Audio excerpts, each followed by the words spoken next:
Assalamualaikum warahmatullahi wabarakatuh. Perkenalkan, nama saya Nur Fadila dengan NIM 220806500041 dari Prodi Desain Komunikasi Visual kelas B. Mata kuliah Metodologi Desain dengan dosen pengampu Bapak Dian Cahyadi, SSN MDS.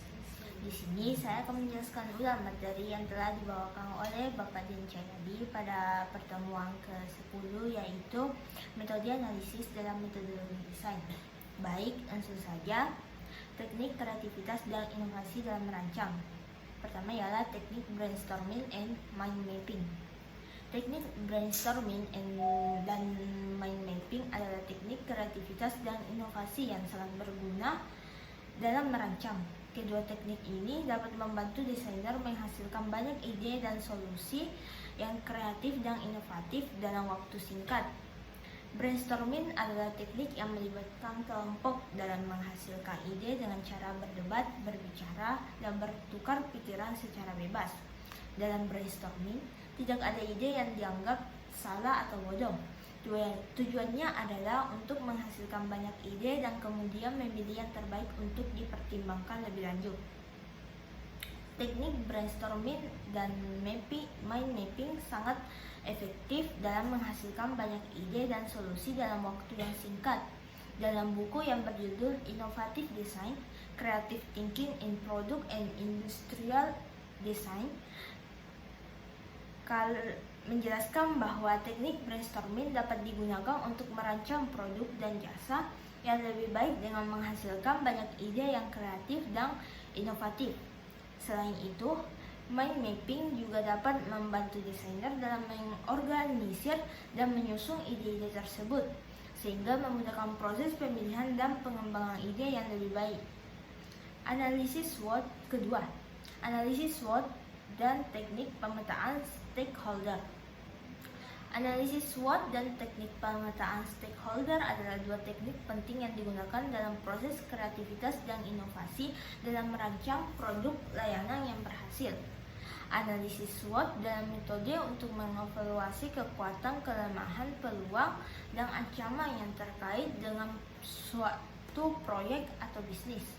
Sedangkan pemetaan stakeholder adalah teknik untuk mengidentifikasi dan memahami siapa saja yang terlibat atau terpengaruh oleh proyek atau produk yang akan dirancang. Ketiga, teknik analisis masalah dan pencarian solusi kreatif.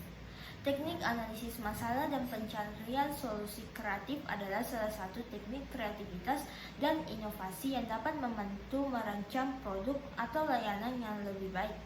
Teknik ini melibatkan mengidentifikasi masalah, mengumpulkan informasi, menganalisis data, dan mencari solusi yang kreatif dan inovatif. Contoh penerapan teknik analisis masalah dan pencarian solusi kreatif ialah yang pertama, identifikasi masalah. Tim perusahaan melakukan analisis dan menemukan bahwa penjualan menurun karena adanya pesaing yang semakin ketat dan perubahan selera konsumen yang lebih memilih makanan sehat dan alami. Kedua, identifikasi penyebab. Tim perusahaan melakukan analisis lebih lanjut dan menemukan bahwa produk yang dihasilkan tidak lagi sesuai dengan preferensi konsumen dan memiliki kualitas yang buruk. Ketiga, pencarian solusi. Tim perusahaan mulai mencari solusi untuk meningkatkan penjualan dengan cara merancang produk baru yang lebih sehat dan berkualitas, mengubah resep dan kemasan produk, serta meningkatkan pemasaran dan promosi produk. Dan yang terakhir ialah evaluasi dan implementasi.